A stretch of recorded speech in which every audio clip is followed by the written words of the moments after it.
जब exam sir पे होता है तो हर स्टूडेंट परेशान होता है, यह सोचता है कि ऐसे कौन सी ट्रिक लगाएं, ऐसा कौन सा तुक्का लगा के पढ़े कि चीज़ें जल्दी याद हो जाए और हम उसे भूले नहीं। और हम पढ़ा हुआ तभी भूलते हैं जब हम किसी टॉपिक को बिना समझे पढ़ने की कोशिश करते हैं, है ना, वो हमें बहुत डिफिकल्ट लगने लगता है। लेकिन अगर हम उस टॉपिक को इजी बना ले तो सोचिए वो टॉपिक कितना इजी लगने लगता है ना। तो आप सोच रहे होंगे कि इसको इजी कैसे बनाएं। चलिए जानते हैं कि पेपर को इजी कैसे बनाया जा सकता है। पेपर को इजी बनाने के लिए या किसी भी टॉपिक को इजी बनाने के लिए हमें सबसे पहले उसके सिलेबस को पढ़ना होता है। अगर हम उसके सिलेबस को इजी नहीं बनाएंगे तो वो हमें समझ में भी नहीं आए। तो आज के इस वीडियो पर हम सिलेबस को इजी बनाने का जो ट्रिक्स है इसको प्रैक्टिकली करके देखते हैं ना, विद प्रूफ, ताकि आपको भी समझ में आ जाएगा कि सच में ये फॉर्मूला वर्क करता है या नहीं। और मैं आपको ये 100% श्योरिटी देती हूँ कि ये फार्मूला वर्क करेगा, क्योंकि ये कोई बनी बनाई बातें नहीं है। ये मेरा खुद का फार्मूला है जो मैंने अपने लाइफ में कभी यूज किया और बिलीव मी कम टाइम में बहुत अच्छा रिजल्ट हुआ। इसलिए मैं भी चाहती हूँ कि कम से कम टाइम में आपका अच्छा से अच्छा रिजल्ट हो। इसलिए वीडियो पर बने रहिए, इसे बिल्कुल भी स्किप मत करिए। वीडियो के एंड तक आप खुद इसके बेनिफिट को समझ जाएंगे। चलिए फटाफट स्टार्ट करते हैं। सिलेबस को इजी बनाने का जो ये तरीका है ये सेम ही चाहे सिलेबस कोई भी हो। मैंने यहाँ पे जेंडर स्कूल एंड सोसाइटी का सिलेबस लिया है, ठीक है, जो बीएड का सिलेबस है। सिलेबस में सबसे पहले आपको ये देखना है कि ये जो पेपर है वो कितने मार्क्स का है, यानी इसका एग्जाम कितने मार्क्स का होने वाला है। फिर नेक्स्ट आपको देखना है कि इस पेपर में कितने सारे यूनिट है और उसके अंदर कितने सारे बुलेट है। मैंने जो सिलेबस लिया है इसमें 3 यूनिट है और इसमें 6 बुलेट हैं। तो इस तरह आपको भी अपने सिलेबस को एक बार रिव्यू कर लेना है। उसके बाद आपको एक कॉपी और एक पेन निकाल लेना है और जो फॉर्मेट में आपको बताने वाली हूँ इस फॉर्मेट में आपको लिखना है। सबसे पहले आपको लिखना है यूनिट 1। यूनिट 1 में आपका कौन सा टॉपिक है? इसमें मेरा टॉपिक है जेंडर रिलेटेड कॉन्सेप्ट, यानी लिंग संबंधित अवधारणा। लिंग से जुड़े जो भी अवधारणा है, जो भी कॉन्सेप्ट है इस समाज में, इस पर हम पहले ध्यान देंगे। सबसे पहले हमें ये समझना है कि सेक्स एंड जेंडर है क्या। सेक्स को हिंदी में लिंग और जेंडर को लैंगिक कहते हैं। लिंग से आप समझ ही रहेंगे इस वर्ड से, ग्रामर वगैरह में भी आपने पढ़ा होगा कि लिंग किसे कहते हैं। लिंग में बेसिकली महिला पुरुष और उभयलिंग है जो ये आ जाते हैं।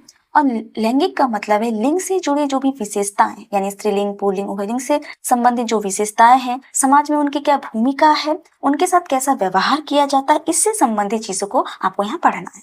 लैंगिक में लैंगिक समानता और असमानता दोनों चीजें होती है। आप ही समाज में देखते हैं कि डिफरेंट लिंग के साथ कैसा व्यवहार किया जाता है, पुरुषों के साथ कैसा व्यवहार होता है और स्त्रियों के साथ कैसा व्यवहार होता है। तो यही आपको लैंगिक में पढ़ना। अब हम बात करेंगे मैस्क्युलिनिटी, यानी कि पुरुषत्व, है ना, और फेमिनिज्म, इसे हम फेमिनिटी भी कहते हैं, इसको नारीवाद या स्त्रीत्व भी कहते हैं। यही है लिंग, है ना। दोनों में आपको अंतर को पढ़ना है। आप इसको अंतर को भी पढ़ लेंगे तो ये पुरुषत्व और स्त्रीत्व क्या है ये आपको समझ में आ जाएगा। जैसे मैं यहाँ पे आपको एक बेसिक चीज बता दूं कि पुरुषत्व यानी पुरुष की बात की गई है, जैसे कि पुरुषत्व के सामाजिक, शारीरिक, भावनात्मक, है ना, मानसिक जो भी विशेषताएं हैं आपको ये पढ़ना है। और इसमें स्त्रियों के समाज में क्या विशेषता है, उनके शारीरिक विशेषताएं क्या है, भावनात्मक विशेषताएं क्या है, उनके पारंपरिक विशेषताएं क्या है, ये सब आप यहाँ पे पढ़ लीजिएगा। जैसे आप एग्जाम्पल ले सकते हैं कि पुरुषत्व जो होते हैं वो शारीरिक रूप से शक्तिशाली होते हैं, समाज में उसकी अलग भूमिका होती है ना, वो मेंटलिटी तौर पर थोड़े से स्ट्रांग होते हैं, तो ये सारी उसकी विशेषताएं। और स्त्रियां क्या होती है, वो बहुत भावुक होती हैं, उनकी शारीरिक विशेषताएं थोड़ी अलग होती हैं पुरुषों से, है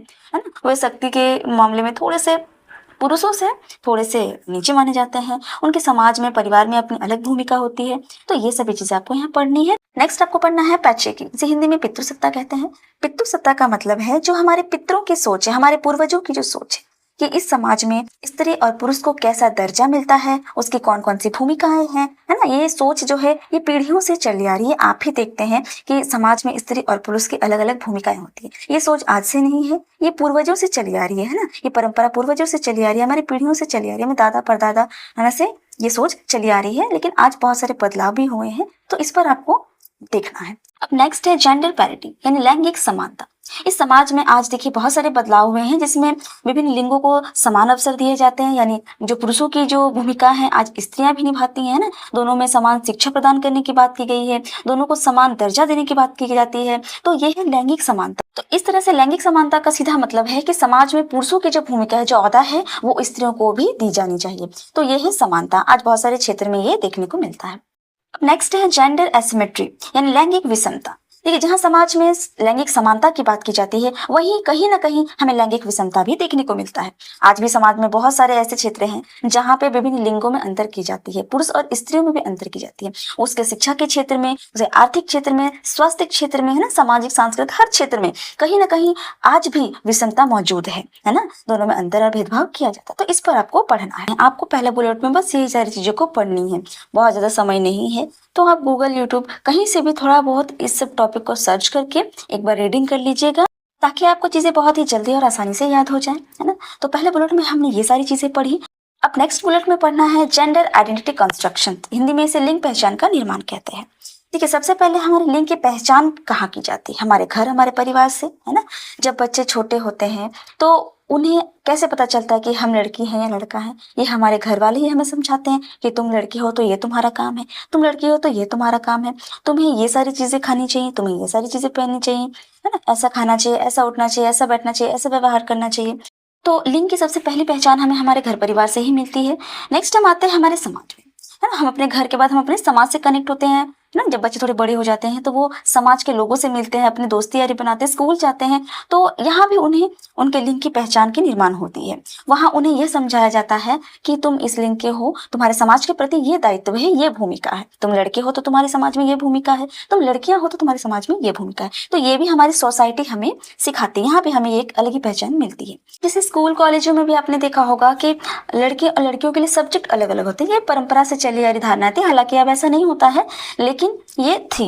लड़कों को कहा जाता है कि तुम्हें मैथ्स पढ़ना चाहिए, तुम्हें साइंस पढ़ना चाहिए, और लड़कियों से कहा जाता है कि तुम आर्ट्स पढ़ो, जिसमें सोशल साइंस हो, है ना, होम साइंस हो। तो इस तरह से उन्हें समझ आता है कि हम लड़के हैं तो हमें ये पढ़ना है, हम लड़के हैं तो हमें ये पढ़ना है। तो ये भी समाज में सिखाता है। नेक्स्ट जो संस्कृति है, जो हमारा कल्चर है, इसका भी हमारे लिंग पहचान के निर्माण में बहुत बड़ी भूमिका होती है। तो ऐसे ही डायग्राम बनाकर अगर हम चीजें याद करें, चीजों को समझे, तो हमें भी कितनी इजी लगने लगता है ना। यहाँ पे साफ साफ इस बुलेट में, इस डायग्राम में समझ आ जा रहा है कि जेंडर आइडेंटिटी के लिए होम, सोसाइटी एंड कल्चर, ये तीनों ही इफेक्टिव है ना। तो ऐसे ही एक डायग्राम आप भी अपने कॉपी में बना लीजिएगा। चलिए अब यूनिट 2 को समझते हैं। इसमें आपको पढ़ना है forms of gender inequality and issues, लैंगिक असमानता के रूप और मुद्दे, है ना। तो सबसे पहला बुलेट में आपको पढ़ना है फॉर्म्स एंड इश्यूज। देखिए, यहाँ पे जो लैंगिक असमानता है, लड़के लड़कियों में जो भेदभाव है, इसे आपको समझना है, कौन कौन से रूप हैं उसके और क्या क्या मुद्दे हैं। सबसे पहला है मोर्टेलिटी इनइक्वालिटी, यानी मृत्यु दर में असमानता, जिसका अर्थ है लड़के और लड़कियों के बीच जन्म और मृत्यु से संबंधित अंतर, है ना। तो ये जो असमानता है, ये जो जन्म और मृत्यु दर की जो असमानता है, ये हमारी सामाजिक, आर्थिक, सांस्कृतिक यही कारण है जो ये असमानता को उत्पन्न करती है ना। जैसे बहुत सारे और भी कारण हैं, स्वास्थ्य सेवा की कमी, है ना। हमारे समाज में ऐसी सोच है कि अगर वो लड़के हैं तो उनकी स्वास्थ्य अच्छी होनी चाहिए, उसके अच्छा, इसलिए उसे अच्छा खान पान दी जाती है। महिलाएं हैं तो उसका स्वास्थ्य पर उतना ध्यान नहीं दिया जाता है ना। भ्रूण हत्या, नवजात हत्या, ये सभी चीज़ें समाज में फैली हुई है। पोषण में भी भेदभाव किया जाता है, कहा जाता है कि लड़के हैं, इसे अच्छे डाइट की ज़रूरत है, तभी तो ये घर परिवार संभाल पाएगा। लड़कियां हैं तो इसका काम ही क्या है, ये बस घर परिवार को संभालेगी, तो इसके स्वास्थ्य की, इसके पोषण की उतनी ज़्यादा आवश्यकता नहीं है ना। शिक्षा के क्षेत्र में भी असमानता आपको देखने को मिलेगा। लड़के हैं तो उसे ज़्यादा शिक्षा की ज़रूरत है, लड़कियां हैं तो बस काम चलाने लायक ही उसे पढ़ाया जाए, ये सोच है ना। फिर कार्य क्षेत्र में भी भेदभाव दिखता है, तभी तो वो घर परिवार की जिम्मेदारी उठा पाएगा। लड़कियां हैं तो इसका काम ही क्या है, ये बस घर परिवार को संभालेगी, तो इसके स्वास्थ्य की, इसके पोषण की उतनी ज़्यादा आवश्यकता नहीं। साथ ही गर्भावस्था और प्रसव के दौरान जो जोखिम महिलाओं को उठानी पड़ती है, इस वजह से भी मृत्यु दर बढ़ रही है। घरेलू हिंसाएं हो रही है ना, जो दहेज प्रथा जैसी घटनाएं सामने आती हैं, ये भी कहीं ना कहीं महिलाओं की मृत्यु दर को बढ़ाती हैं। साथ ही यहाँ जो महिलाओं से संबंधित जो उनकी निजी बीमारियां होती हैं, इस पर भी ध्यान नहीं दिया जाता है, जो आगे चलकर बहुत बड़ा गंभीर रूप ले लेता है, और यह भी एक बहुत बड़ा कारण है मृत्यु दर को बढ़ावा देने का। नेक्स्ट है नैटेलिटी इनइक्वालिटी, यानी जन्म दर में असमानता। जन्म दर में असमानता का मतलब है लड़के लड़कियों के जन्म अनुपात में अंतर, और इस असमानता का कारण है लिंग चयन और सामाजिक आर्थिक कारण, है ना। इसी से ये उत्पन्न होती है। एक और भी मुख्य कुछ कारण हैं, जैसे पितृसत्तात्मक सोच, हमारी जो समाज की धारणाएं बनी हुई है कि लड़के जो है परिवार की संपत्ति और नाम को आगे बढ़ाते हैं, जबकि लड़कियां जो बोझ समझी जाती हैं, तो कहीं ना कहीं ये भी असमानता के कारण है। लिंग चयन भी जन्मदर असमानता का एक बहुत बड़ा कारण है। आज लोग इस टेक्नोलॉजी की सहायता से यह पता कर ले रहे हैं कि घर में लड़का है या लड़की, है ना। और अगर लड़की है तो उसका गर्भपात कर दिया जाता है, या फिर अगर वो जन्म के बाद भी वो लड़की हुई तो उसकी हत्या कर दी जाती है, उसे कहीं फेंक दिया जाता है। तो यह भी जन्म दर का एक असमानता का कारण है। साथ ही दहेज प्रथा भी असमानता का एक कारण है। दहेज प्रथा के कारण आज बहुत से परिवारों में लड़कियों को बोझ समझा जाने लगा है। लोग ये समझते हैं कि अगर मैं इसे पढ़ाऊं, लिखाऊं, उसके खर्चे उठाऊं, बाद में इसे दूसरे परिवार में इतने सारे पैसे देके, इतनी सारी चीजें देके उसे ब्याह देना पड़ेगा, तो इसलिए उसे एक बोझ समझकर उसकी हत्या या तो गर्भ में ही कर दी जाती है, या फिर उसके जन्म के बाद। साथ ही कमजोर कानून भी कहीं ना कहीं एक असमानता का कारण है। आज कानून तो बड़े बन गए हैं, नीति नियम बन गए हैं, लेकिन कैसे फॉलो किया जाता है, नहीं फॉलो किया जाता, तो आज शायद ये नौबत नहीं आती है ना, ये असमानता देखने को नहीं मिलती, तो ये भी कहीं ना कहीं एक कारण है। नेक्स्ट है स्पेशल अपॉर्चुनिटी इनइक्वालिटी, यानी विशेष अवसरों में असमानता। यहाँ विशेष अवसरों में असमानता का अर्थ है लड़के और लड़कियों के बीच विशेष अवसर में अंतर, ना, जो विशेष अवसर लड़कों को मिल पाती हैं वे लड़कियों को नहीं मिल पाती हैं। जैसे शिक्षा है ना, ये भी एक स्पेशल अपॉर्चुनिटी है, विशेष अवसर है जो लड़कों की अपेक्षा लड़कियों को कम मिल पाती हैं। सोचिए अगर लड़के और लड़कियों में ये भेदभाव ही नहीं रहता, ये असमानता ही नहीं होती, तो आज हमारा देश कितना डेवलप होता है ना, ये डेवलप कंट्रियों की गिनती में आता। क्योंकि हर देश का जो नागरिक है वो स्पेशल है, चाहे वो लड़का हो या लड़की हो, हर नागरिक स्पेशल होता है। तो सभी को अगर स्पेशल अपॉर्चुनिटी दी जाए तो वह देश कभी पीछे नहीं रह सकता है। और देश के पीछे रहने का बस यही कारण है कि हम सबको समान रूप से नहीं देखते, सबको समान और स्पेशल अपॉर्चुनिटी नहीं मिल पाती है, जिस कारण से आज हमारा देश जो है इतना पीछे है। नेक्स्ट है प्रोफेशनल इनइक्वालिटी यानी पेशेवर असमानता। पेशेवर असमानता का अर्थ है लड़के और लड़कियों के बीच नौकरी के क्षेत्र में, कार्य क्षेत्र में, वेतन के क्षेत्र में, इन सभी क्षेत्रों में असमानता है ना। जैसे बहुत से ऐसी नौकरियां हैं जो बोली जाती है कि ये लड़कों के लिए है, लड़कियों के लिए नहीं बनी है ना। लड़कियों के लिए होम साइंस है, ये सब्जेक्ट है, वो सब्जेक्ट है, लेकिन लड़कों के लिए मैथ्स है, साइंस है ना। वे इंजीनियरिंग क्षेत्र में जा सकते हैं लेकिन लड़कियां नहीं जा सकती, लड़के प्लेन उड़ा सकते हैं, लड़कियां नहीं उड़ा सकती हैं। तो बहुत सारे ऐसे पेशे हैं जिसमें असमानता है ना, विभेद होता है। फिर वेतन में भी होता है, लड़के और लड़कियों के वेतन को लेकर भी बहुत असमानता है। तो ये सभी चीजें हैं जो पेशेवर असमानता के गिनती में आती है। तो इस तरह से हम समझेंगे कि पेशेवर असमानता क्या है। तो इस तरह आप चीजों को समझ के पढ़िएगा तो आपको चीजें जल्दी और आसानी से याद हो जाएंगी। नेक्स्ट है बेसिक फैसिलिटी इनइक्वालिटी यानी बुनियादी सुविधाओं में असमान। जैसे लड़कों के हेल्थ और उनके एजुकेशन से रिलेटेड जो जरूरतें होती है उस पर ज्यादा ध्यान दी जाती है, लेकिन लड़कियों की जरूरतों पर थोड़ा कम ध्यान दिया जाता है। अब बुनियादी सुविधाओं की असमानता का अर्थ है लड़के और लड़कियों के बीच जो बेसिक जरूरतें होती है, जो बेसिक फैसिलिटीज होती हैं, इसमें अंतर करना, उनमें भेदभाव करना। जैसे स्वास्थ्य, शिक्षा, ये बेसिक जरूरतें हैं, है ना, पर इसी चीज में भेदभाव की जाती है। और कहीं ना कहीं इसका मुख्य कारण है हमारा समाज और हमारी आर्थिक स्थिति। अगर किसी की आर्थिक स्थिति सही ना होना तो वो लड़के और लड़कियों, अपने बेटे और बेटी को, दोनों की बेसिक जरूरतों पर एक समान ध्यान नहीं दे पाएंगे। नेक्स्ट है ऑनरशिप इनइक्वालिटी यानी स्वामित्व में असमानता। यहाँ सीधा अर्थ यही निकल कर आता है कि जो पूर्वजों की धन संपत्ति होती है उस पर उत्तराधिकारी का ही अधिकार होता है, यानी उस घर के बेटे का अधिकार होता है, बेटी का नहीं। तो यहाँ पे विभेद होता है ना, धन संपत्ति पर भी विभेद की जाती है। बेटियों से कहा जाता है तुम्हारे तो दूसरे घर में शादी हो जाएगी, तुम्हारा जो पति होगा उसकी संपत्ति पर तुम्हारा अधिकार होगा, लेकिन इस घर की संपत्ति पर इस घर के बेटे का अधिकार होगा। तो ये है स्वामित्व में असमानता। और इसका मुख्य कारण है हमारी पीढ़ियों से, परंपराओं से, ऐतिहासिक समय से चली आ रही सोच। लेकिन आज समाज में ऐसे कानून बनाए गए हैं कि माता पिता के संपत्ति पर बेटे और बेटियों का समान अधिकार होगा। जितना अधिकार बेटे का होगा उतना ही अधिकार बेटी का होगा। ऐसी कानून व्यवस्था होने के बाद भी आज भी समाज में कहीं ना कहीं ये असमानता देखने को मिलती ही है। अब नेक्स्ट है हाउस होल्ड इनइक्वालिटी यानी घरेलू असमानता।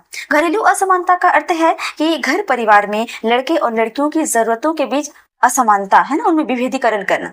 क्योंकि हमारे समाज की जो आर्थिक स्थिति है वो बहुत सही नहीं है। यहाँ ज्यादातर घरों का जो इनकम होता है वो बहुत कम होता है, इसलिए वो उन पैसों को बहुत सोच समझकर खर्च करते हैं। जैसे अपने बेटों की जरूरतों पर थोड़ा ज्यादा ध्यान देते हैं और बेटियों की जो जरूरतें होती हैं उन पर कम ध्यान दिया जाता है ना। जो घर के संसाधन होते हैं, जो रिसोर्सेज होते हैं, उस पर भी ऐसे ही असमानता दिखाई जाती है।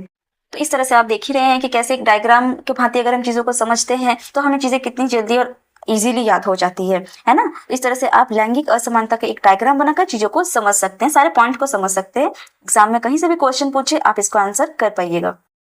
चलिए अब नेक्स्ट बुलेट को समझते हैं। यह है gender inequality in school context. School के संदर्भ में लैंगिक असमानता। इसका मतलब है स्कूल में छात्रों के साथ उनके लिंग के आधार पर, यानी लड़का और लड़की या किसी अन्य लिंग के आधार पर उनके साथ भेदभाव करना। जैसे शिक्षा के अवसरों पर भेदभाव करना, शिक्षा के संसाधनों में भेदभाव करना, साथ ही जो कक्षा में जो व्यवहार उनके साथ होता है उसमें विभेदीकरण करना। तो ये सभी जो लैंगिक असमानताएं हैं ये स्कूल के संदर्भ में आती हैं, लेकिन इनके साथ ही और बहुत सारी लैंगिक असमानताएं हैं जो स्कूल के संदर्भ में आती हैं, जिसको हम थोड़ा सा समझने का कोशिश करेंगे। सबसे पहला पॉइंट है एक्सेस एंड पार्टिसिपेशन यानी पहुंच और भागीदारी। इस पॉइंट को हम ऐसे समझेंगे कि स्कूल में लड़कों की अपेक्षा जो लड़कियों की पहुंच और उसकी भागीदारी होती है वो कहीं ना कहीं कम होती है ना। जैसे आप ग्रामीण इलाकों में या फिर जो अविकसित क्षेत्र, जो ज्यादा विकसित क्षेत्र नहीं है, ऐसे क्षेत्रों में आप देखेंगे कि लड़कियों को लड़कों की तुलना में कम स्कूल भेजा जाता है ना। या फिर अगर स्कूल में टॉयलेट व्यवस्था सही नहीं है तो भी लड़कियों को स्कूल कम भेजा जाता है। तो ये स्कूल तक उनकी जो पहुंच होती है लड़कियों की ये कम हो जाती है। साथ ही अगर वो पहुंचते भी हैं तो लड़कों और लड़कियों में जो भागीदारी होती है उसमें भी आपका असमानता देखने को मिल जाता है ना, समान भागीदारी नहीं मिल पाती है। अब नेक्स्ट है जेंडर स्टीरियोटाइप रोल असेसमेंट यानी लैंगिक रूढ़िवादी भूमिकाओं का निर्धारण। स्कूल के संदर्भ में आज भी आपने देखा होगा कि जो लिंग संबंधी जो रूढ़िवादी धारणा है, यानी लड़के और लड़कियों के संबंध में जो पुरानी सोच है, जो भूमिकाएं हैं, ये आज भी बनी हुई है ना, ये असमानता आज भी बनी हुई है। जैसे अगर लड़के हैं तो उन्हें मैथ, साइंस या कोई टेक्निकल सब्जेक्ट लेनी चाहिए, या अगर लड़कियां हैं तो उन्हें आर्ट्स, कोई लैंग्वेज या म्यूजिक, डांसिंग, है ना, या फिर कोई होम साइंस जैसे सब्जेक्ट उन्हें लेनी चाहिए जो उनके जीवन में काम आए। तो ऐसे ही रूढ़िवादी धारणाएं आज भी कहीं ना कहीं समाज में देखने को मिलती है ना। तो यही है एस्टीरियोटाइप, यानी रूढ़िवादी सोच या रूढ़िवादी धारणाएं, जो स्कूल में लैंगिक असमानता को बढ़ावा देता है। अब नेक्स्ट है करिकुलम एंड टेक्स्ट बुक, यानी पाठ्यक्रम और पाठ्य पुस्तकें। स्कूल के संदर्भ में अगर हम बात करें तो हमारा जो पाठ्यक्रम और हमारी जो पाठ्य पुस्तकें होती हैं वे भी कहीं ना कहीं जो लैंगिक असमानता को बढ़ावा देने का काम करती हैं। जैसे आपने अपनी किताबों और अपने पाठ्यक्रम में देखा होगा कि जो महिलाएं और पुरुषों की जो पारंपरिक भूमिका होती है उसे दर्शाया जाता है। जैसे हमारे जो टेक्स्ट बुक होता है उसमें यह दिखाया जाता है कि पिता जो है वह काम पर जाते हैं और माता घर में खाना बनाती हैं। तो यह भी जो है कहीं ना कहीं जो लिंग संबंधित पूर्वाग्रह है, जो पुरानी सोच है, इसे दर्शाता है ना। और ये चीजें कहीं ना कहीं स्टूडेंट के मन में एक असमानता का बीज बोने का काम करता है। यही से बहुत सारे बच्चे में ये आ जाता है कि नहीं, पिता है तो उन्हें काम पे जाना है और माँ है तो उन्हें घर में खाना बनाना है ना, ये हमारी परंपरा है, यही हमारा काम है। तो यह भी जो लैंगिक असमानता को कहीं ना कहीं बढ़ावा देने का काम करता है। चलिए अब नेक्स्ट पॉइंट को समझते हैं, इनडिक्वेट जेंडर सेंसिटिव फैसिलिटीज, है ना, यानी लैंगिक रूप से संवेदनशील सुविधाओं की कमी। स्कूल में जो सेंसिटिव फैसिलिटीज होते हैं, लड़के और लड़कियों से रिलेटेड जो भी सेंसिटिव फैसिलिटीज होती हैं, जैसे लाइक बाथरूम को ले सकते हैं आप, तो ये सारी जो सुविधाओं की कमी के कारण क्या होता है कि आज भी स्कूल में लैंगिक असमानता देखने को मिलते हैं। परिवार वाले ये सारी सुविधाओं की कमी के कारण लड़कों को स्कूल तो भेजते हैं लेकिन लड़कियों को स्कूल भेजना कम करवा देते हैं। तो ये भी लैंगिक असमानता को बढ़ावा देता है। अब नेक्स्ट पॉइंट है हमारा टीचर प्रेफरेंशियल ट्रीटमेंट, यानी शिक्षकों द्वारा पक्षपातपूर्ण व्यवहार। इसका मतलब है कि स्कूलों में आज भी कक्षाओं में टीचर्स द्वारा जो बच्चों के बीच पक्षपातपूर्ण व्यवहार हो ही जाता, अनजाने में ही सही, लेकिन टीचर्स क्या करती हैं कि लड़कों को मॉनिटरिंग की जिम्मेदारी देती है और लड़कियों से कहा जाता है कि तुम मॉनिटर की बातों को चुपचाप सुनो और शांत रहो। तो यह भी कहीं ना कहीं पक्षपात को बढ़ावा देता है ना, लैंगिक असमानता को बढ़ावा देता है। अब नेक्स्ट पॉइंट है सेक्सुअल अब्यूज इन स्कूल, यानी स्कूल में यौन शोषण। आपने आज के अखबारों में, सोशल मीडियाज में ये न्यूज आए दिन आते हुए देखा होगा कि स्कूलों में टीचर्स द्वारा यौन शोषण किया जाता है। और यही कारण है कि बहुत सारे पेरेंट्स इन सभी चिंताजनक विषयों को लेकर बच्चियों को स्कूल भेजना कम करवा देते हैं या बंद करवा देते हैं, जिस कारण दिनों दिन लैंगिक असमानता बढ़ती ही जा रही है। बहुत से नियम कानून बनाए तो जाते हैं लेकिन फॉलो नहीं किया जाता है। तो ये सारी चीजें जो है ये gender inequality in school context के अंदर आता है। तो आई होप आप यूनिट 2 को समझ ही गए होंगे कि किस तरह से घर, परिवार और स्कूलों में जेंडर इनइक्वालिटी और इश्यूज को दिखाया गया है। ठीक है, लेकिन एक बात यहाँ और बता दूं कि प्रॉब्लम्स के साथ साथ आपको उसका सॉल्यूशन को भी थोड़ा बहुत सर्च करके देख लेना है, क्योंकि एग्जाम में कभी पूछ भी सकता है। अब हम नेक्स्ट यूनिट पर आते हैं जो है addressing gender issues intervention and strategies, यानी लैंगिक मुद्दों का समाधान, हस्तक्षेप और रणनीतियां। यानी लैंगिक मुद्दों का समाधान करने में हम कहाँ हस्तक्षेप और कौन कौन सी रणनीतियां अपना सकते हैं। तो सबसे पहला बुलेट जो है एड्रेसिंग द इश्यूज, यानी मुद्दों को सुलझाने में किसका रोल है, किसकी भूमिका होती है। सबसे पहला परिवार की भूमिका होती है, फिर स्कूल, फिर समुदाय और मीडिया, इन चारों की बहुत बड़ी भूमिका होती है। सबसे पहले जब बच्चे जन्म लेते हैं अपने परिवार में, तो परिवार के लोगों से ही चीजों को सीखते हैं कि हम लड़का हैं या लड़की, हमारे कौन सी जिम्मेदारियां हैं। तो अगर परिवार वाले बच्चों को अपनी जिम्मेदारियां समान देंगे, लड़के लड़कियों का समान पालन पोषण करेंगे, उन्हें समान शिक्षा प्रदान करेंगे, है ना, जो बेसिक फैसिलिटीज है इसे समान प्रोवाइड करेंगे, तो कहीं ना कहीं ये जो असमानता है ये असमानता का बीज नहीं बोएगा, क्योंकि फैमिली ही है जो असमानता का प्राथमिक बीज बोने का काम करते हैं। अब जब बच्चे परिवार से निकलकर स्कूलों में आते हैं तो स्कूलों की बहुत बड़ी जिम्मेदारी होती है कि वे लड़के और लड़कियों के बीच की जो पक्षपात भावना है उसे वे दूर कर सके, है ना। समान शिक्षा व्यवस्था करनी चाहिए, करिकुलम का फ्रेमवर्क सबके लिए एक समान होना चाहिए, सब्जेक्ट में किसी के लिए कोई भेदभाव नहीं होनी चाहिए, है ना, कोई दायरा नहीं होना चाहिए। साथ ही टीचर्स को भी क्लासरूम में सभी बच्चों के साथ समान व्यवहार करना चाहिए, सबको समान रूप से देखना चाहिए, लड़के और लड़कियों में कोई भेदभाव नहीं करनी चाहिए। तो ये जो समानता का भावना है ना, ये बच्चों में फैलेगा और कोई भी असमानता का भाव नहीं रहेगा। तो यहाँ से भी इन मुद्दों को सुलझाया जा सकता है। फिर स्कूलों से निकलकर बच्चे जो है समुदाय से जुड़ते हैं, तो समुदाय की भी बहुत बड़ी भूमिका होती है इस लैंगिक असमानता के मुद्दों को सुलझाने में। हमारे समाज और समुदाय को भी अपनी जो पौराणिक सोच को दूर कर ये कोशिश करना चाहिए कि बच्चों के साथ, बच्चे बच्चियों के साथ कोई भेदभाव ना करे, समाज में जागरूकता अभियान चलाए। ऐसे में जो हमारे समुदाय है ये भी कहीं ना कहीं बहुत बड़ी भूमिका अदा करेगा इन सभी मुद्दों को सुलझाने में। अब है मीडिया, तो मीडिया भी कहीं ना कहीं इन मुद्दों को सुलझाने में बहुत बड़ी भूमिका निभाती है, क्योंकि आज का जो दौर है वो सोशल मीडिया का दौर है ना। सोशल मीडिया को लोकतंत्र का चौथा स्तंभ माना जाता है। और आज के समय में जो बच्चे हैं वे सोशल मीडिया पे ज्यादा एक्टिव हैं। आपने देखा होगा कि आज के समय में सोशल मीडिया में बहुत सारे ऐसे प्रोग्राम, बहुत सारे ऐसे नाटक, बहुत सारे ऐसे वेब सीरीज आ रही हैं जो इस असमानता को बढ़ावा दे रही हैं। जैसे चिड़ैया नाम का एक वेब सीरीज आया था जिसमें महिलाओं के साथ हो रहे उत्पीड़न को दिखाया गया है और कैसे महिलाएं जो है अपने हक के लिए, अपने सम्मान के लिए आवाज उठाती हैं। तो इस तरह से लैंगिक असमानता के मुद्दों को दूर करने में परिवार, स्कूल, समुदाय और मीडिया की बहुत बड़ी भूमिका होती है। इसके जरिए हम लैंगिक असमानता को दूर कर सकते हैं और लैंगिक समानता की भाव को आगे बढ़ा सकते हैं। तो ये सारे जो है ये इनफॉर्मल यानी अनौपचारिक तरीके थे जिस तरीके से हम लैंगिक असमानता को दूर कर सकते हैं। अब कुछ फॉर्मल यानी औपचारिक तरीकों पर बात करेंगे। इसमें आता है आपका पॉलिसी प्रोविजन। हमारा लास्ट बुलेट भी यही है, पॉलिसी प्रोविजन यानी नीतिगत प्रावधान। इस लैंगिक असमानता को दूर करने में सरकार भी समय समय के साथ बहुत सारी पॉलिसीज लेकर आ रही हैं जिसमें बच्चों के लिए समान शिक्षा और समान अधिकार की बात की जाती है, सभी को समान और निःशुल्क शिक्षा की बात की जाती है, जिससे आर्थिक स्थिति पे डूबे जो परिवार वाले होते हैं वे लड़कों के साथ साथ लड़कियों को भी स्कूल भेजने के लिए तैयार हो जाते हैं। तो यहाँ भी लैंगिक समानता को बढ़ावा मिलता है। अब NCF 2005 इसमें भी लड़के और लड़कियों के लिए समान शिक्षा के अधिकार की बात की गई है ना। फिर आया था RTE है ना, राइट ऑफ एजुकेशन। तो इस पर भी लड़की और लड़कों के लिए समान शिक्षा और अधिकार की बात की गई है। साथ ही जो स्टेट वुमेन्स पॉलिसी 2014 है इस पर भी जो राज्य महिला नीति थी, महिलाओं के लिए बहुत बड़ी नीतियां यहाँ पे बनाई गई, उन्हें भी समान शिक्षा का अधिकार मिलने की बात की गई है। तो ये सारे जो भी पॉलिसीज है आप इसे जरूर पढ़ लीजिएगा, ये बहुत इंपॉर्टेंट है, हर साल इसमें से क्वेश्चन जरूर आता है। तो एक बार इन सबको ज्यादा नहीं एटलीस्ट रीडिंग ही सही कर लीजिएगा और कमेंट में जरूर लिखिएगा कि आपको ये सिलेबस कितना समझ आया है।